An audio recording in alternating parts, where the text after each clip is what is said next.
Mataku nanar menatap televisi. Berita siang itu membuat ingatanku meloncat kembali ke tahun 1986. Setelah menjadi misteri selama lebih dari 30 tahun, pelaku pembunuhan berantai di kota Hyeseong akhirnya terungkap. Di kantor polisi dia menjelaskan detail demi detail bagaimana ia memperkosa dan merenggut nyawa belasan korban. Dengan entengnya dia membeberkan itu semua, seakan-akan sedang mengejek. Ayolah, aku kasih kalian kesempatan selama 30 tahun, kenapa baru sekarang, saat kasusnya sendiri sudah kadaluarsa?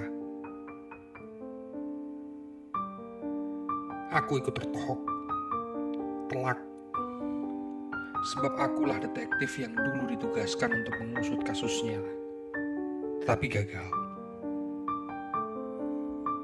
Kegagalan itu terus menghantuiku hingga hari ini. Sampai kadang muncul dalam mimpi-mimpiku. Seperti beberapa malam kemarin, aku bermimpi seorang remaja perempuan yang minta tolong padaku. Di belakang ada seorang pria yang wajahnya tertutup oleh kabut. Tapi aku sama sekali gak bisa berbuat apa-apa. Aku terbangun dari tidur dalam kondisi ngos-ngosan, keringat di seluruh tubuh. Semoga setelah ini aku bisa tidur lebih nyenyak. Tapi sebelumnya, izinkan aku bercerita tentang petualanganku di kota Hyeseong.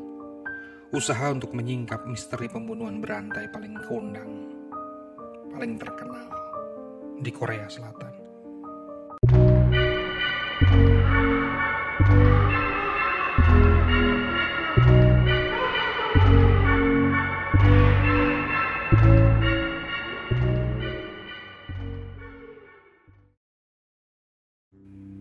Namaku Park, seorang detektif yang ditugaskan di kota Hyeseong dan menjabat sebagai penyidik di divisi kriminal kepolisian Seoul. Korea Selatan pada bulan Desember tahun 1986. Udara mulai dingin menusuk tulang. Selamat tinggal musim gugur dan selamat datang musim dingin. Masyarakat Hyeseong saat itu sedang digigirkan oleh kasus pembunuhan berantai, yang mana seluruh korbannya adalah perempuan. Mereka diperkosa, lalu dibunuh dengan cara dicekik. Yang tak kalah horor adalah pemandangan mayat-mayatnya dalam kondisi yang sangat mengenaskan. Mayoritas tangan dan kakinya diikat dengan stocking atau pakaian dalam yang dikenakan oleh korban. Ada juga yang mulutnya disumpal dengan celana dalam, kutang, atau kaos kaki. Kedatanganku ke sana tak lama setelah jenazah korban ketiga ditemukan. Namanya Kwon Jungbon, berusia 25 tahun. Foto-fotonya memenuhi mejaku. Polisi menetapkan ia meninggal pada 12 Desember 1986 sekitar pukul 11 malam. Ia ditemukan oleh anak-anak yang sedang bermain di tepi sawah. Korban ditinggalkan di parit, lagi-lagi dalam kondisi kaki tangannya yang terikat. Di mulutnya tersumpal stocking, yang juga dipakai pelaku saat mencekiknya. Aku benar-benar gak habis pikir, apa isi kepala si pelaku? Apa ia sengaja ingin diburu dengan membuang korban di tempat-tempat yang terbuka yang gak jarang dilalui orang? Contohlah korban pertama, yang meninggal pada 15 September 1986. Korban ditemukan tak jauh dari jembatan yang sering dilalui warga. Korban kedua ditemukan meninggal 1 bulan setelahnya. Seorang kakek yang baru mau berangkat ke pasar menemukan mayatnya di balik pohon besar, gak jauh dari akses jalan utama. Dan kamu tahu apa persamaan dari korban? Gak hanya sama-sama perempuan, tapi juga korban terakhir kali memakai baju warna merah. Dan mereka dibunuh pada malam hari ketika sudah larut dan saat sedang hujan. Kota ini gak siap menghadapi kasus yang sesadis dan seganjil ini. Kota yang biasanya tenang, kini dipenuhi oleh petugas kepolisian dan rombongan wartawan dari Seoul. Ramai memang, tapi cuma siang hari saja. Kalau malam, Hwaseong seperti kota mati, mencekam. Jauh lebih mencekam ketimbang malam-malam sebelum kasus ini mencuat.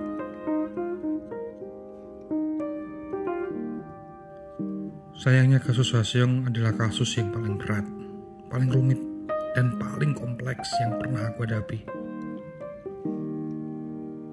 Aku sudah mewawancarai ribuan orang, mengumpulkan bukti dan mencari keterangan saksi-saksi hingga ke pelosok-pelosok.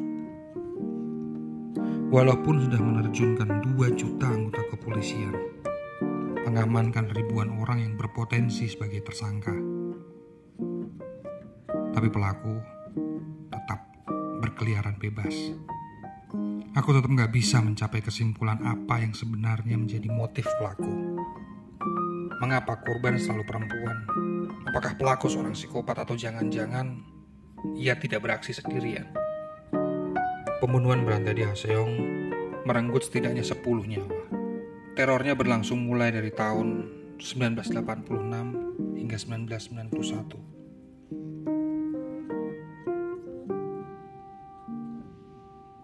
September 1988, pasca ditemukannya mayat korban ke-8, aku memutuskan untuk resign. Aku gak kuat. Korban saat itu adalah remaja perempuan yang aku kenal. Saat sedang melakukan penyelidikan ke sekolahnya, ia membantuku menemui kepala sekolah dan sempat bercerita bahwa ia juga merasa terancam. 3 minggu setelah pertemuan itu, ia ditemukan dalam kondisi yang gak bernyawa. Di atas bukit, belakang sekolah. Tangannya diikatkan ke kaki, separuh telanjang. Tim forensik bilang, ia dipukuli dan diperkosa berkali-kali, sebelum kemudian dihabisi.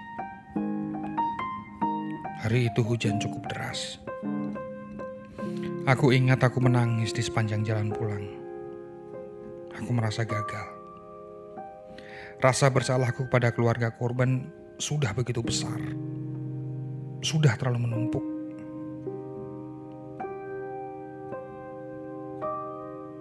Aku pulang ke Seoul dengan perasaan yang campur aduk. Malu, sedih, menyesal, dan tentu saja marah. Luar biasa marah kepada pelaku yang ternyata baru muncul ke publik 30 tahun kemudian. 13 tahun setelah kasusnya dinyatakan kadaluarsa. Gak akan pernah aku melupakan nama itu. Lee Chun-jae. Lee Chun-jae, pria kelahiran Hwaseong bulan Januari 1963. Gak ada yang menyangka Lee akan tumbuh sebagai seorang monster. Di masa muda, Lee dikenal sebagai orang baik-baik. Pembawaannya tenang dan juga pendiam. Di masa remaja, Lee konon pernah menjadi korban perkosaan oleh saudaranya sendiri, seorang perempuan tua. Dan kejadian ini dianggap sebagai titik tolak mengapa dia tumbuh menjadi seorang psikopat. Jika orang mengenal istilah yang namanya konsen atau persetujuan dalam hubungan seksual, Lee mengajukannya. Pengalamannya sebagai seorang korban perkosaan seakan mengubah persepsinya bahwa konsen itu omong kosong. Konsen gak membuatnya bisa benar-benar menikmati seks. Trauma ini justru membuatnya lebih menikmati seks melalui paksaan, lewat aksi pemerkosaan. Sebelum menjadi pembunuh berantai, Lee sebenarnya pernah memperkosa setidaknya 7 perempuan. Kejadian itu mulai dari Februari hingga Juli 1986. Pemerkosaan terakhirnya hanya berjarak beberapa bulan dari aksi pembunuhan pertama. Ingat ya, Juli ke September. Lalu kenapa Lee yang awalnya cuma memperkosa, kemudian beralih menjadi seorang pembunuh? Pembunuh berantai pula. Sensasi.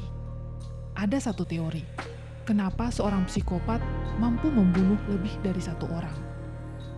Karena menghasilkan sensasi yang luar biasa. Dia kecanduan, ketagihan mencabut nyawa orang. Seorang psikopat lihai menyembunyikan sifat aslinya. Bayangin aja nih, Lee sebenarnya masuk dalam daftar orang yang dicurigai.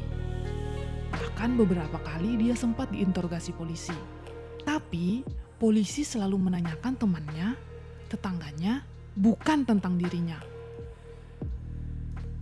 Pernah satu kali dia ditanyai oleh seorang polisi, karena pada saat itu dia mengenakan jam tangan milik salah seorang korbannya.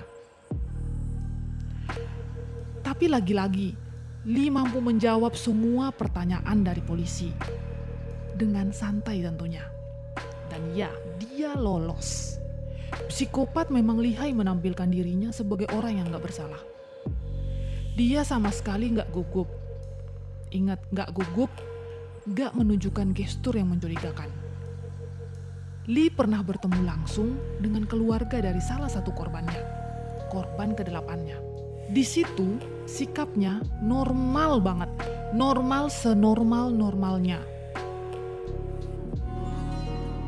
Dan tanpa rasa bersalah, dia bilang, coba aja ia gak berpapasan dengan Sri Maja Putri, korban ke-8-nya.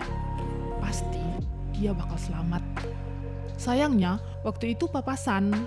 Jadi ya apa boleh buat. Apes sekali si ceweknya.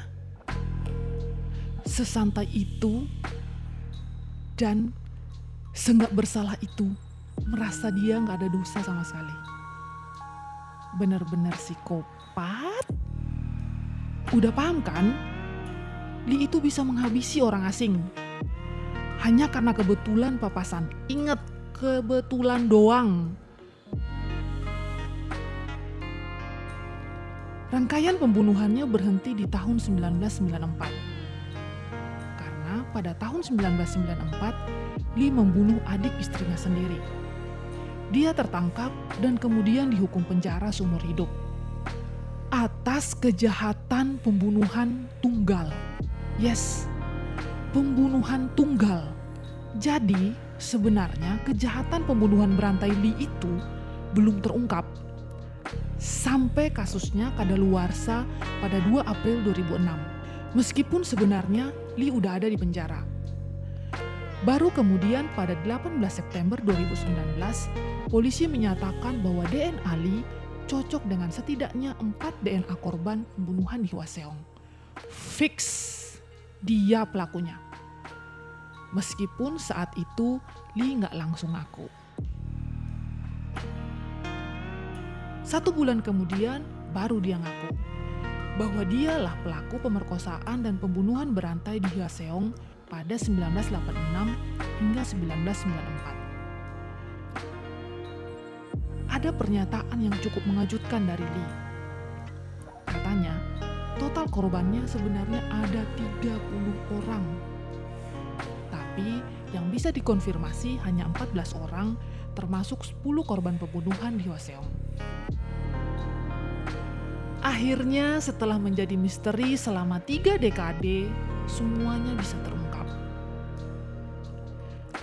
Jika suatu kali kamu punya kesempatan ke Korea Selatan, mampirlah ke Hwaseong, sekitar 60 kilo selatan kota Seoul.